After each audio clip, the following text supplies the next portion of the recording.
Welcome to the project that started it all. What we mean by that is massive structures.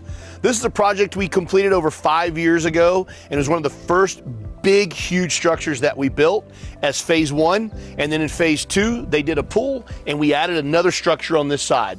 We're gonna walk you through the entire thing here in Wylie, Texas.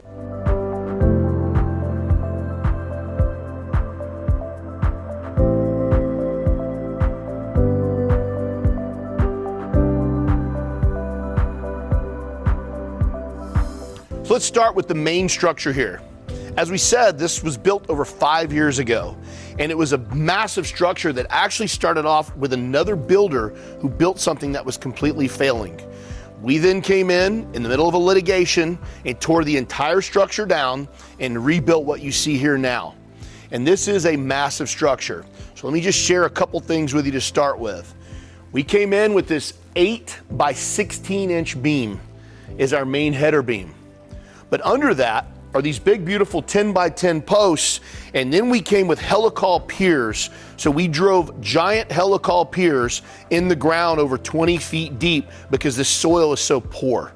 By doing that, we assured that this massive structure with all this weight wouldn't cause any shift because we're tied back to the house. So these big 8 by 16 inch header beams, the reason we did that is because we have a 40-foot span here. Even though we have 4 posts, we needed a lot of support because of the load on this roof. Our depth here is over 30 feet to the back wall.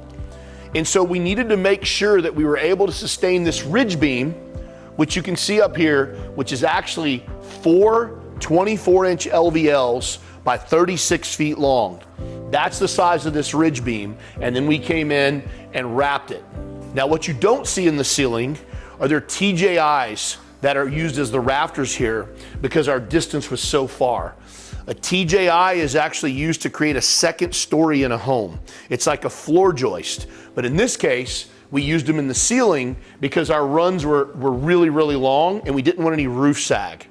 So by using a massive ridge beam and those TJIs, that ensures that we can span this whole 40-foot distance without having to use any bracing or any secondary posts or anything like that. So speaking about the massive header beam, the massive ridge beam, and all these big spans that we have, we actually used 8 by 8 solid posts to support that ridge beam.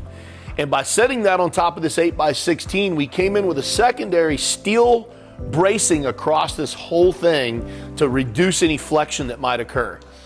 That way we hold that beam steady because of all the weight coming down from the ridge.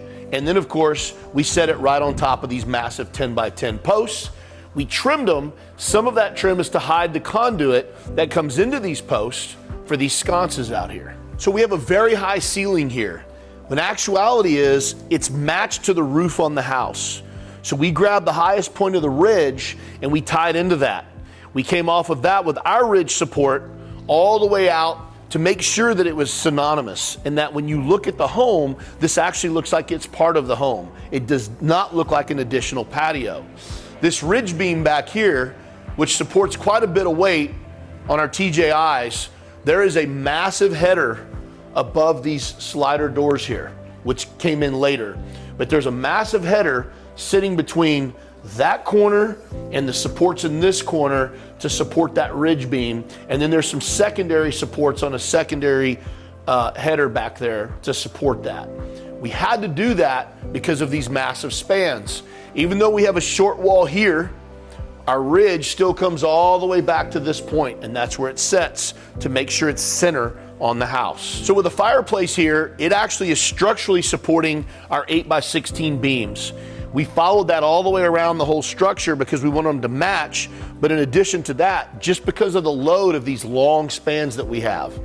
And again, talking about those TJIs that we used in the roof, that's to ensure that we can make those long spans without any roof sag long term. So we follow format with these big beams. They're setting on either side of the fireplace, on top of the block structure that's in here, and then of course back to the house. Additionally, it keeps us from having such a long continuous run and it offsets some of the load. So the trim out on this project, They obviously like the tongue and groove finish, and we did a whole accent wall over there, and that is a solid wall because they wanted to put all their smokers inside as well as some televisions. This family's a big sports family. So there's a total of 5 TVs out here. That's 2 of them.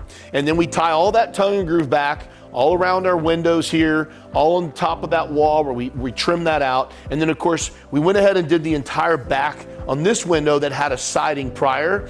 That way, it's very continuous with the space, meaning when you look back there, there's no shift change other than the black windows, black doors up against our cedar finish. This is a really cool fireplace.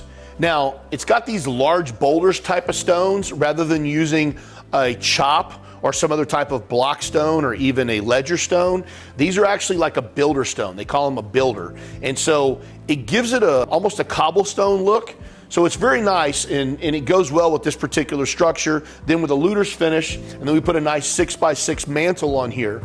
Of course, these benches are beautiful because not only does it give you some seating, but it gives you some separation from here to the outside, or if you want to be decorative or whatever you may want to do. But again, it just creates some separation from your living space to the side yard. So slider doors are always a nice addition. The client added these later after we built the structure. And as you can see here, they came out absolutely beautiful. The reason we love them is because it gives you a clear transition from out of the house to here on the patio, or coming from the patio back into the house. So you get a clear view from the living area or from the kitchen, and then when you open those doors up, it just makes it like one big seamless extension of the home. So let's talk about the lights and the fans, the speakers, the TVs. There's a lot of cool stuff out here, and it's all smart. So all their lights are controlled smart, all their fans are controlled smart here and on the pavilion. And so they went with a flush mount black light. They like the black trim because we have black windows and obviously some black accents in the furniture. Then they added black speaker grills. So all of this kind of ties back in, obviously, with some black fans and a beautiful black chandelier. When they were deciding on where they wanted to put the fans, it was heavily predicated on the areas they were going to be in. So right here is a primary living area where they sit and watch TV. So they put a fan centrally right above that. Over here is going to be a dining area where they're going to sit and eat. So of course, they wanted a fan over here. But right here in the middle is more just a traffic area. There's a little bar stool here, a bar top and some bar stools. But having the chandelier just gives it a beautiful appearance. And again, this structure was built 5 years ago and it's still doing great. It hasn't shifted off the house. There hasn't been any other movement that hasn't been accounted for. And it's just held up and stand the test of time. So looking at this giant structure, which I believe is around 1,500 square feet total, I think it's got about 1,700 square foot of roof, 1,800 square foot of roof. The point was, this family likes to have a lot of people over. They've got young kids. They like to have parties and celebrations. They love to cook out and obviously love sports. So by having a larger structure, they have multiple areas where multiple different people and environments can do different things. And so obviously 3 TVs out here, there's 2 more over there, but this gives people a lot of places to be regardless of the weather all year round. So here's a couple other things in this project you don't see. This awesome walkway with this black Tejas rock here and these Luter's pavers.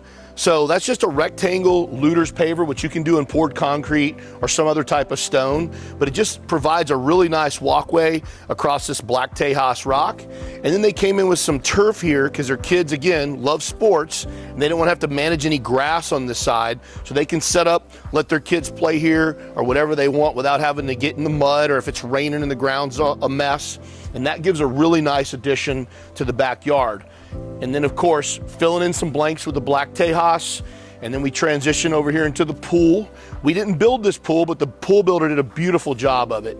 Really utilized the space between the 2 structures. And then we flow into a swim up bar right to our pavilion. We did this pavilion a few years ago. I think it was maybe 2 years ago. We added this pavilion in, and of course we wanted to keep that same tongue and groove theme as the other side, but we went with some wrapped painted black post and a wrapped painted beam, just to give it a little bit more contemporary look, but also tie back into their black furniture, their black windows, and some of the other black accents over there. Again, added 2 more TVs, some sound, some lights, and then we added these 2 wing walls. If you see these stone walls here, it's a gray Luter's with a gray Luter's top, and we did it on both sides. This does 2 things. It holds back everything that's behind this thing and gives a little bit of restriction to the water and anything else that wants to flow onto the pool deck. But on the other side of this is the pool equipment.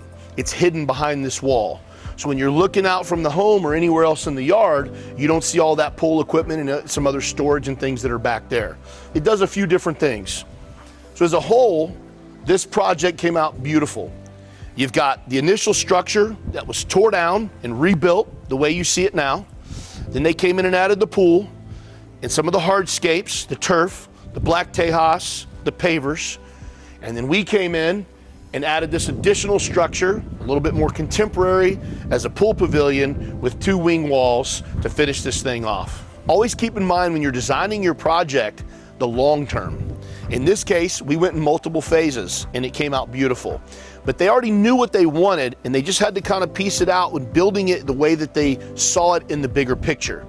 So again, we started with a larger structure, then the hardscapes in the pool, and then we finished with the pavilion over here. But they always had this in mind long term because they had a very big backyard. So when you're building your structures or you're doing your backyard or you're renovating, always think about what you're going to want long term. Maybe you can do it all now, or maybe you have to do it in phases. However, always be mindful of everything you're going to want to do and build according to that. We hope you enjoyed this video. We hope you'll watch more of them, and always do the right thing.